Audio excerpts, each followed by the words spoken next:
হুম হয়েছে রানিং? জি ম্যাম শুরু হয়েছে। ওকে, ওয়ালাইকুম আসসালাম। সবাই ভালো আছো আশা করি। আরো একবার জিজ্ঞেস করা আর কি।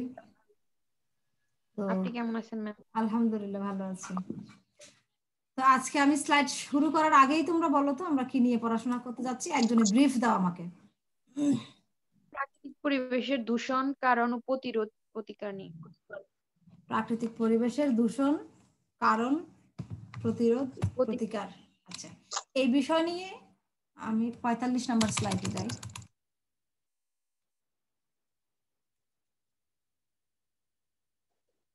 ও এগুলো তো এক নজর দেখে আসি না তোমাদেরকে। 45 নম্বর।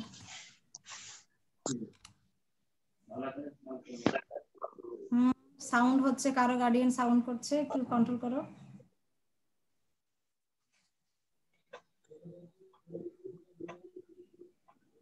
তোমরা অনলাইন স্টুডেন্টরা এত লাকি, অনেক কিছু শিখতে পারছো জীবনে।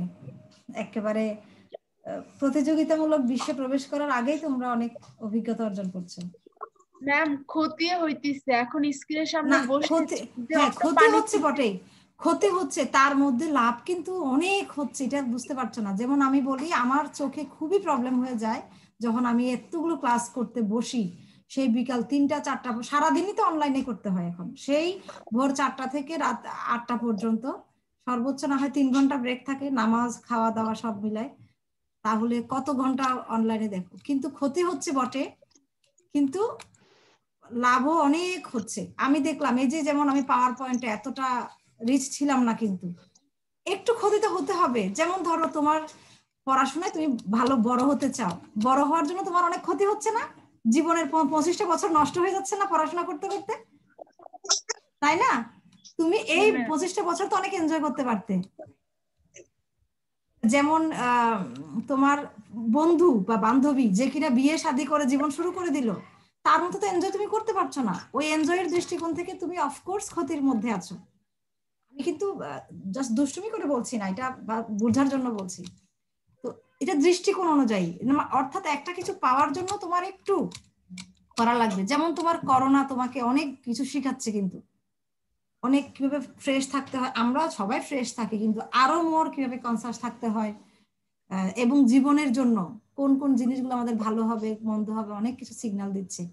এখন হয়তো অনেকের মাথায় আসছে না, কিন্তু যত তুমি করোনার পরে 5 বছর 10 বছর পরে তোমার এই পরিস্থিতিটা মনে পড়বে, স্মৃতিটা তোমাকে অনেক, অভিজ্ঞতাটা তোমাকে অনেক কাজ দিবে ভবিষ্যতে। তো যা হোক, আমরা পাঠ 6-এ প্রবেশ করলাম আজকে, এবং আমাদের এটা লাস্ট পাঠ আজকে, পরিবেশ দূষণ, দূষণ, দূষক। আচ্ছা, তো দূষণটা একটু বলো তো কি জিনিস?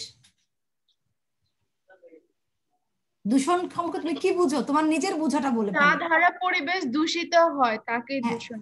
আচ্ছা, পরিবেশ দূষিত হয় মানে কি, কি দূষিত হয়? যেমন তুমি যদি বলো যে যা দ্বারা আহ আমাদের দেশের জলবায়ুটা আমরা জানতে পারি, আসলে কি জানতে পারি? যা জলবায়ু জানতে পারি মানে তাপ কয় ডিগ্রি পরে সেটা জানতে পারি, চাপ কতটুকু পরে সেটা জানতে পারি, আর্দ্রতা কেমন পাই সেটা জানতে পারি। ঠিক এখানেও পরিবেশ, যা দ্বারা পরিবেশ দূষণ হয়, তার মানে কি দ্বারা পরিবেশ, মানে কি এমন জিনিস হলো? একটা উদাহরণ দাও তো। যেমন এই জিনিসটা নষ্ট হয়েছে, এটাকে আমি পরিবেশ দূষণ বলবো, উদাহরণ দাও।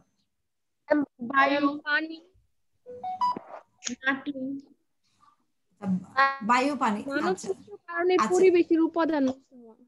আচ্ছা, আমি একটু তাহলে দেখিয়ে আসি আজকে আমরা কি কি পড়বো। পরিবেশ পড়বো, পরিবেশ দূষণ পড়বো, কাকে বলে পড়বো, পরিবেশ দূষক কি জিনিস, দূষণ পড়বো, দূষক পড়বো, প্রকারভেদ পড়বো, হ্যাঁ পরিবেশ দূষণের প্রকারভেদ, পরিবেশ দূষণের কারণ পড়বো, তারপরে পড়বো হচ্ছে আমাদের কাজ বুঝিয়ে নিব।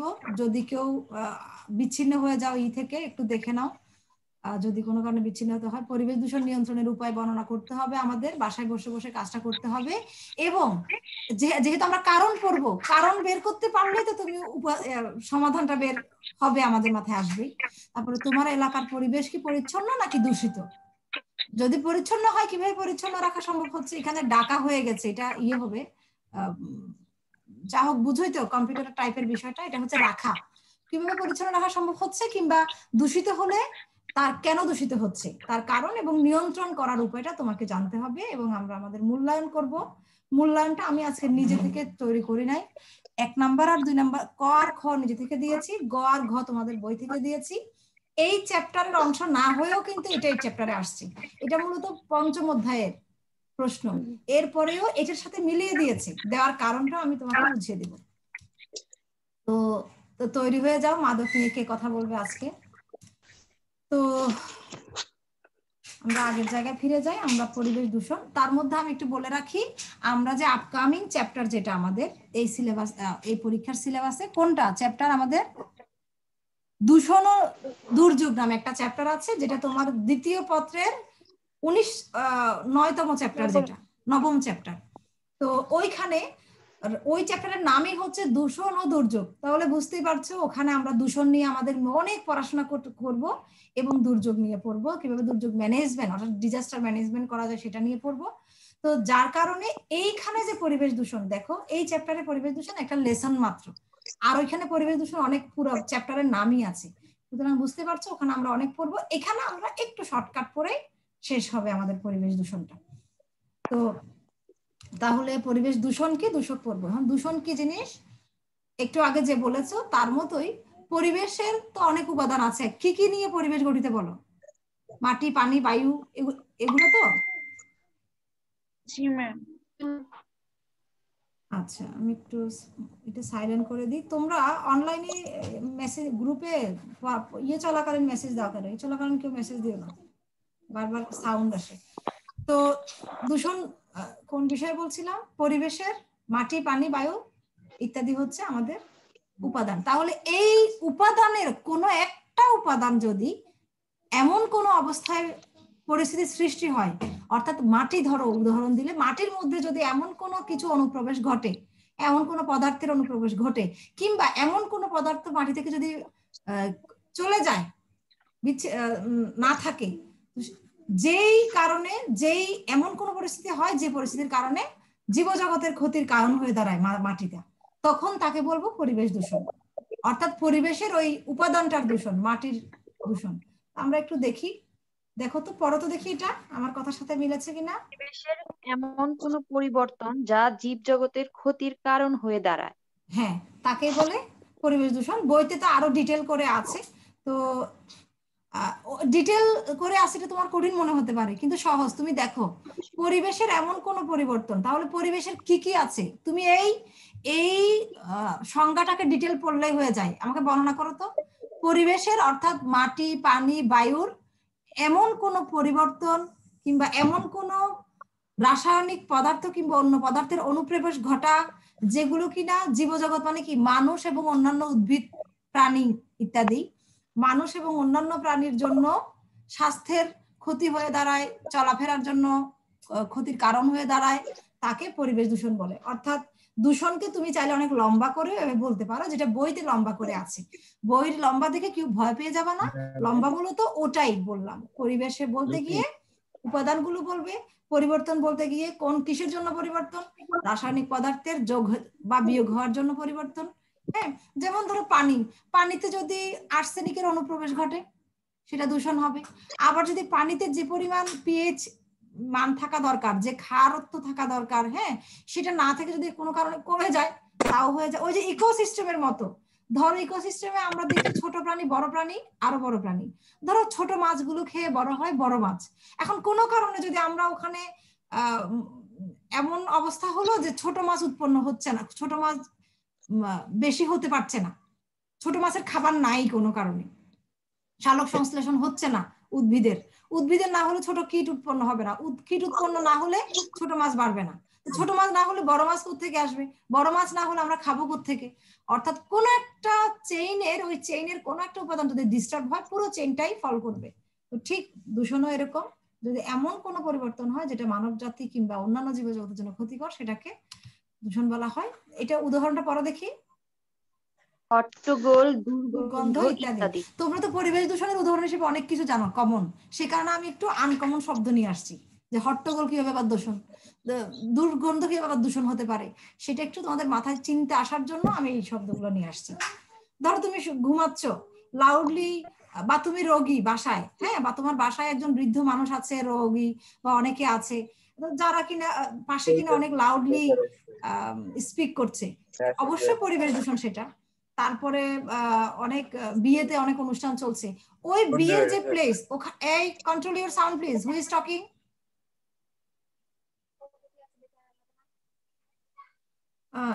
তো কোথায় ছিলাম? হট্টগোল।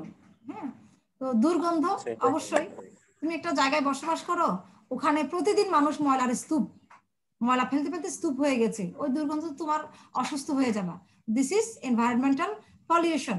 হ্যাঁ, তাহলে একটা আমি এখানে সাউন্ড পলিউশন, নয়েজের উদাহরণ দিলাম হট্টগোল দিয়ে, আর একটা এয়ার পলিউশনের উদাহরণ দিলাম। এবার আমরা তাহলে দূষক কাকে বলবো বলো তো? যে বস্তু বা পদার্থ দ্বারা পরিবেশটা দূষিত হয়। ইয়েস, তাহলে আমাকে আর বলতে হচ্ছে না বস্তু বা পরিবেশ দ্বারা দূষিত হয়। উদাহরণ দাও দেখি। যেমন ময়লা আবর্জনা ম্যাম যদি ফেলা হয় মাটিতে তাহলে মাটি দূষিত হয়। হ্যাঁ, আবার তুমি পানিতে যদি পয়জন ফেলা হয় তাইলে। হ্যাঁ, ইয়েস, এখন তুমি আরো স্পেসিফিকলি বলো, যেহেতু তুমি অনেক এখন ইউ আর এডাল্ট নাও, হ্যাঁ, ইউ আর ওল্ড এনাফ নাও, এখন অনেক বড় হয়েছো, এখন আর সেই ছোট বাচ্চাদের মতো গুলো বললে হবে না। কিন্তু তোমাকে ধরো, যেমন তুমি যে বস্তু দ্বারা গন্ধটা আসছে, ঠিক ময়লা ফেললো, ময়লাটা তোমার নাকে চলে আসছে না তো, ময়লার যে দূষিত গ্যাসটা সেটাই তোমার নাকে আসছে। হ্যাঁ, হয়তো বা H2S গ্যাস, ওই যে পচা ডিমের গন্ধ যেটা, এটা অনেকটা H2S গ্যাসের গন্ধ আর কি। তো এরকম দূষিত গ্যাস হতে পারে, তারপরে অনেক অনেক ধরনের গ্যাস হতে পারে। তো যা হোক, এখানে আমি একটু উদাহরণ দিলাম। শব্দ, শব্দ তোমার হট্টগোলের জন্য, অর্থাৎ শব্দ পলিউশন যেটা সাউন্ড পলিউশন, তার জন্য দায়ী হিসেবে শব্দ। কার্বন মনোঅক্সাইড, ভাইরাস, এই যে দেখো পুরো পৃথিবীর এনভায়রনমেন্টকে দূষিত করে দিয়েছে সে ভাইরাস। মহামারী, হ্যাঁ, এগুলো হচ্ছে পরিবেশ। এবার আমরা প্রকারভেদ দেখবো। প্রকারভেদ বলো দেখি, তোমরা কি জানো? দূষকের প্রকারভেদ নাকি দূষণের প্রকারভেদ পড়ছি আমরা এখন? দূষকের হ্যাঁ, যদি দূষণের প্রকারভেদ পড়তাম, কি পড়তাম তাহলে? ওই যে মানব সৃষ্ট দূষণ, তারপরে কি ন্যাচারাল, হ্যাঁ একটা হ্যাঁ প্রাকৃতিক দূষণ, তারপর এগুলো পড়তাম। তাহলে দূষক যেহেতু পড়ছি, কি কি পড়বো দেখো আমরা? শক্তি বিষয়ক দূষক। শক্তি কি? আলোক শক্তি, শব্দ শক্তি, এগুলো তো একটা শক্তি, তাই না? হ্যাঁ, শক্তি বিষয়ক দূষক। সরি, বলবো কিছু? তাপ শক্তি কি? হ্যাঁ হ্যাঁ হ্যাঁ হ্যাঁ হ্যাঁ, তাপও ওয়ান কাইন্ড অফ শক্তি। হ্যাঁ, তো যেমন ধরো তুমি কার্বন ডাইঅক্সাইড বেড়ে গেল হঠাৎ, হ্যাঁ, অনেক বেশি তাপ ধরে রাখছে সে, কার্বন ডাইঅক্সাইড তো অনেক তাপ ধরে রাখতে হেল্প করে, পৃথিবীতে অনেক তাপ ধরে রাখছে, এইভাবে করে করে তো বাকিটা তো তোমরা জানোই। তো রাসায়নিক শক্তি, জীবজাতীয় শক্তি, জীবজাতীয় শক্তি দেখি উদাহরণ দাও তো, আমি দেওয়ার আগে তোমরা দাও দেখি। একটু আগে দিয়েছিলাম আমি দূষকে, শব্দ দিয়েছি, কার্বন মনোঅক্সাইড দিয়েছি, ভাইরাস দিয়েছি, ওখান থেকে তো নিয়ে আসা যায়। শব্দ হচ্ছে ধরো শক্তি বিষয়ক শক্তি, কার্বন মনোঅক্সাইড রাসায়নিক বিষয়, রাসায়নিক শক্তি, জীবজাতীয় শক্তি কি? Virus, bacteria. তুমি প্রতিদিন ধরো পানি ব্যবহার করো, হ্যাঁ, ওই পানিতে হঠাৎ করে কোনো কারণে ব্যাকটেরিয়া বেড়ে গেল, ভাইরাস বেড়ে গেল, ওই পানি তোমার জন্য দূষিত হয়ে গেল, তুমি ওই পানিটা ইউজ করতে পারছো না। অনেক পানি পড়ে আছে কিন্তু ব্যবহারের অনুপযোগী, যার কারণে আমরা যে লার্জ ওয়াটার বডি থাকার পরেও, হ্যাঁ, এত বড় সমুদ্র, অনেক কিছু থাকার পরেও কিন্তু আমরা ওই পানি নট ইউজেবল, হ্যাঁ, ব্যবহারযোগ্য নয়। এই কারণে তো ওখানে অনেক ভাইরাস ব্যাকটেরিয়া থাকে বিধায়। তো তোমরা পড়ো দেখি, একবার পড়ে গেলে হয়ে যাবে, তোমরা যেহেতু বুঝছো জিনিসটা। শক্তি বিষয়ক এগুলো বলো তো কি কি? আলো, তাপ, শব্দ, তেজস্ক্রিয়তা প্রভৃতি। হ্যাঁ হ্যাঁ, তেজস্ক্রিয়তা শক্তি।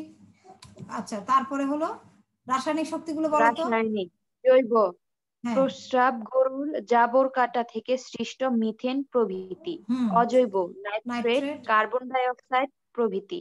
হ্যাঁ, প্রাকৃতিক, carbon monoxide, carbon die oxide প্রভৃতি। কৃত্রিম, পিভিসি, পিভিসি, বিএচএল, পিভিসি, ওই যে না, যে আরএফএল পিভিসি পাইপ না কি কি জানি অ্যাডভার্টাইজ দেয়, বুঝতে পারছো তো? যা, এটা তো রাসায়নিক পদার্থ থেকে তৈরি করা হয় প্লাস্টিক গুলো। এইখানে এই চারটা জিনিসে আমার যে বিষয়টা তোমাকে একটু বলতে হবে সেটা হচ্ছে জৈব অজৈব প্রাকৃতিক কৃত্রিম এর মধ্যে হোয়াট ইজ দ্য ডিফারেন্সিয়েশন সেটা একটু আমাকে ক্লিয়ার করতে হবে তোমার। সেটা হচ্ছে জৈব আর অজৈবের মধ্যে পার্থক্যটা কি। দেখো আমি যদি একটু উদাহরণ দিয়ে বলি, জৈব এখানে প্রস্রাব দেখা যাচ্ছে, অজৈবের মধ্যে কার্বন ডাই অক্সাইড। আমি একটু সহজে উদাহরণটা দিই। তো জৈব প্রস্রাবটা কি বা গরুর জাবর কাটা কি? প্রস্রাব অবশ্যই ধরো যদি গরুর প্রস্রাবও বলি, এটা একটা জীব থেকে তো প্রস্রাবটা বের হয়েছে, সেই কারণে ওই প্রস্রাবটা তুমি যেখানে সেখানে যদি এটা থ্রো করা হয়, সেখানে গরুর জিনিসগুলো ফেলা হয় বা মানুষের হলো যে কোনো জীবের হলো, অবশ্যই পরিবেশ দূষণ করবে। তো সেই হিসেবে এটা পরিবেশের জন্য একটা দূষক। তো এই প্রস্রাবটা জীব থেকে বের হচ্ছে বিধায় এটা জৈব দূষক। আর কার্বন ডাই অক্সাইড, হ্যাঁ, সেটাও জীব থেকেও বের হয়, আবার অজীব থেকেও তো বের হয়। আমরা জানি যখন একটা আমরা ধরো ইন্ডাস্ট্রিতে অনেক দূষক পদার্থ বের হয়, sulphur dioxide, hydrogen dioxide, carbon dioxide, carbon monoxide, etcetera etcetera etcetera. এই জিনিসগুলোকে অজৈব বলছে। তুমি চাইলে এটাকে জৈব ক্যাটাগরিতেও আনা যায়, যেহেতু মানুষের থেকে বের হলে জৈব, হ্যাঁ জৈব, আর ইয়ে থেকে বের হলে অজৈব। আমরা জানি মানুষ যে পরিমাণ না কার্বন ডাইঅক্সাইড বের করে, আমাদের পৃথিবীতে যেই কারণে কার্বন ডাইঅক্সাইড নিয়ে এত মাতামাতি, সেটা তো হচ্ছে মূলত শিল্পায়নের দরুন কিংবা মোটর ভেহিকলের দরুন, তাই না? এই কারণে এখানে অজৈবতে কার্বন ডাইঅক্সাইডকে নিয়ে আসা হয়েছে, অর্থাৎ কার্বন ডাইঅক্সাইড যে কারণে প্রধান দায়ী, এটা নিয়ে আসা হয়েছে। যা হোক, এবার জীবজাতীয়ের মধ্যে বলো। Bacteria, virus. তো ওইখানে না বুঝলে কিছু বলো, পুরো চ্যাপ্টারে এই বিষয়টা থেকে এমন কিছু আছে যেটা তুমি ক্লিয়ার নাও এখনো? না ম্যাম, বুঝতে পারছি। ওকে, এবার আমরা দূষণের কারণের মধ্যে যাব। তোমার দূষণের কারণ একটু আগেই বলেছি আমি, প্রাকৃতিক, আর একটা কি? মানব সৃষ্ট। মানব সৃষ্ট। তাহলে এটা তোমার যদি ইংলিশ টার্ম আসে তোমার পরীক্ষার হলে কি আসবে? একটা ন্যাচারাল আর একটা হচ্ছে আর্টিফিশিয়াল কিংবা ম্যান মেড। ওকে, হ্যাঁ, ন্যাচারাল রিজন আর একটা আর্টিফিশিয়াল রিজন। আচ্ছা, এবার দেখি খরা, বন্যা, ভূমিকম্প, ঘূর্ণিঝড়, মহামারী, আগ্নেয়গিরির অগ্নুৎপাত, জলোচ্ছ্বাস। এরপরে কি? এটা পরে দেখি মানব সৃষ্ট। গৃহস্থালী বর্জ্য, কলকারখানার বর্জ্য। তারপর কলকারখানার ধোঁয়া ও ঝুলকালি, কি ম্যাম? ঝুলকালি, বিষাক্ত কীটনাশক, যানবাহনের নির্গত পদার্থ, তেজস্ক্রিয় পদার্থ, গাছপালা নিধন। তাহলে এইখানে আমি তোমাদেরকে তাহলে এখন একটু ব্যাখ্যা করা শুরু করি। যেটা যেটা একটু ভিন্ন সেটাই কেবল ব্যাখ্যা করব, আর যেটা খুবই কমন এটা তো তুমি অফকোর্স বই থেকে দেখলে হয়ে যায়, এগুলো সবই কমন। কিন্তু তবুও আমি একটু বলি যে খরার কারণে কিভাবে প্রাকৃতিক দূষণটা হতে পারে। ধরো খরা মানে তুমি জানো lake of water, lake of rainfall etcetera. হ্যাঁ, মানে রেইনফল কম হবে, ওয়াটার কম পাওয়া যাবে, সেটা হচ্ছে খরা। তাহলে ওয়াটার, রেইনফল এগুলো কম পেলে খরাতে কি হবে? জীবজন্তু মারা যাবে, গাছপালা হবে না ঠিকভাবে। তো যেহেতু লেক অফ ভেজিটেশন, অর্থাৎ গাছপালা হবে না, মানুষ খেতে পারবে না, জীবরা খেতে পারবে না, প্রাণীরা খেতে পারবে না। তো সেক্ষেত্রে এই যে খাদ্যের অভাবে কিংবা ভেজিটেশনের অভাবে মানুষ মারা যাবে, জীব মারা যাবে। এই জীবজন্তুগুলো মারা গেলেই তো বুঝতে পারছো ওখান থেকে যে দুর্গন্ধ বের হবে, নানানভাবে পলিউটেড হবে এটা। এরপরে বন্যার ক্ষেত্রেও একই। এটা তো লেক অফ ওয়াটার বলেছি, ওটা হচ্ছে ওভার ওয়াটার, তাই না? এই যে বন্যা কি ওভার ওয়াটারও সেম হবে। কোনো বলে না excess is not good, always bad for everything. হ্যাঁ, এক্সেস। তো যে কোনো কিছু ওয়াটার কম হলেও যেমন সমস্যা, বেশি হলেও সমস্যা হচ্ছে। তো বন্যাতে তো কি পরিমাণ মারা যায়, কেন মারা যায় খুব ভালো আমরা জানি, যেহেতু আমরা বন্যার দেশের মানুষ। এরপরে ভূমিকম্প বলতে পারি, একই সেন্স ভূমিকম্পের জন্য। ভূমিকম্প তোমরা জানো it's one kind of disaster, দুর্যোগ। হ্যাঁ, ভূমিকম্পে অনেক মানুষ মারা যায়, জীব জন্তু মারা যায়। ওয়ার্নিং চলে আসছে। আচ্ছা, আবার যাই। আচ্ছা, তো তাহলে ঘূর্ণিঝড় সেম কাইন্ড অফ থিং। হ্যাঁ, তাহলে মহামারী কি? এই যে এখন চলছে, এখন তো বাবা বিজ্ঞান চলে আসছে, প্রযুক্তি অনেক অ্যাডভান্স, সে কারণে তোমরা ওই যে বললাম না, তোমরা অনেক প্রযুক্তির যুগ, সে কারণে কম বুঝছো। আগে যে মহামারীগুলো হতো, ধরো ডায়রিয়া হতো, কলেরা হতো, আমাশা হতো, হ্যাঁ, অনেক ব্যাকটেরিয়া ভাইরাস জনিত রোগ হতো, অনেক মানুষ রাস্তাঘাটেও মরে থাকতো, অনেক প্রাণী মরে থাকতো। তো এই মরার কারণে ওই যে খরার মতো বাকিটা। আচ্ছা, আগ্নেয়গিরির অগ্নুৎপাত, অগ্নুৎপাত হলে কি হয়, অনেকগুলো প্রাণী মরে যায়, অনেকগুলো প্রাণী আধা মরা হয়ে এদিক ওদিক ছুটে যায়। হ্যাঁ, ধরো বিশাল একটা জায়গায় আগ্নেয়গিরি হলো, ওখানে অনেক জীববৈচিত্র্য থাকে, আমরা জানি গাছপালা পরে মরে ছাই হয়ে যায়, এই ছাইগুলো বাতাসে উড়ে এয়ার পলিউশন হয়। কেউ কিছু বলবে? আচ্ছা, তো তো এই একটা এয়ার পলিউশন বললাম। আবার ওই যে মানুষ মারা যায়, মানুষ আধা মরা হয়ে দৌড়ে দৌড়ে অনেক জায়গায় চলে যায়, এ দৌড়তে গিয়ে কেউ মারা যায়। তারপরে হচ্ছে আধা মরা হয়ে যখন সে বাঁচে, কয়েকদিনই বা বাঁচে, দ্রুত অনেকে মারা যায়। তারপর আবার অনেক জীবজন্তুও মারা যায় একই অবস্থার কারণে। তো জলোচ্ছ্বাস, দ্যাটস সেম থিং। গৃহস্থালির বর্জ্য, তো এটা তো বলার এখন আর অপেক্ষা রাখে না। কলকারখানার বর্জ্য, বিশেষ করে কলকারখানার বর্জ্য আর গৃহস্থালির বর্জ্যের মধ্যে পার্থক্য কি, কলকারখানার বর্জ্য কিন্তু অনেক কেমিক্যাল, হ্যাঁ, পলিউটেড কেমিক্যাল, পয়জনাস কেমিক্যাল, বিষাক্ত কেমিক্যাল থাকে এখানে বর্জ্য। তা আমাদের তাহলে ওই যে আমি তো একটু আগে তোমাদের বললাম, তোমাদের দূষণের পড়তে হবে, সমাধানটা নিতে হবে। তো এই ক্ষেত্রে এই যে অনেকগুলো সমাধান, কলকারখানার বর্জ্যের ক্ষেত্রে সমাধান কি তাহলে রাসায়নিক বর্জ্য বা রাসায়নিক, হ্যাঁ, পয়জনাস কেমিক্যাল যেহেতু বের হয়, তাহলে কি করতে হবে এটাকে, কিভাবে পয়জনাস কেমিক্যাল, এখন কি কলকারখানা করবো না? কলকারখানা না করলে আমরা আমাদের মিমরা ব্যবসা করবে কেমনে, হ্যাঁ, বা আমরাও বা সামনে যাবো কেমনে, এগিয়ে যাবো কেমনে, উন্নত বিশ্ব পার্ট হবো কেমনে? তো সেক্ষেত্রে কলকারখানা করতে হবে, কিন্তু যে যে পয়জনাস যে কেমিক্যালটা, সেটাকে ট্রিটমেন্ট করতে হবে। সেক্ষেত্রে ট্রিটমেন্ট করে আমাকে ফেলতে হবে, অর্থাৎ আমাকে ট্রিটমেন্ট প্ল্যান্ট তৈরি করতে হবে। প্ল্যান্ট, ওই যে বিদ্যুৎ প্ল্যান্ট তৈরি করে না, যে কলকারখানা, এরকম ট্রিটমেন্ট প্ল্যান্ট বানাতে হবে। সরকার কিংবা দেশের কর্তৃপক্ষ যখন একটা এলাও করবে, একটা কলকারখানা, কেউ যখন একটা কলকারখানা বানাতে চাইবে, তখন তাকে এই রিকোয়ারমেন্ট গুলো দেওয়া লাগবে যে শুধু তোমাকে বানালে হবে না, তোমার বর্জ্যগুলো প্রপারলি করার জন্য, ডিসপোজ করার জন্য, ফেলার জন্য তোমাকে ট্রিটমেন্ট প্ল্যান করতে হবে। হ্যাঁ, তো এরপরে হচ্ছে কলকারখানার ধোঁয়া ও কালি, এটা তো বুঝোই। তো বিষাক্ত কীটনাশক, তারপরে যানবাহনের নির্গত ধোঁয়া, এগুলো তোমরা অনেক আগে থেকে পড়ে আসছো, বইতে একবার দেখলে হয়ে যাবে। বইতে আরো অনেক আছে, কিন্তু এগুলো তোমরা যত নিয়ে আসবে তত তোমাদের জন্য ভালো, কারণ পরীক্ষার হলে তোমার এত কিছু মনে থাকবে না।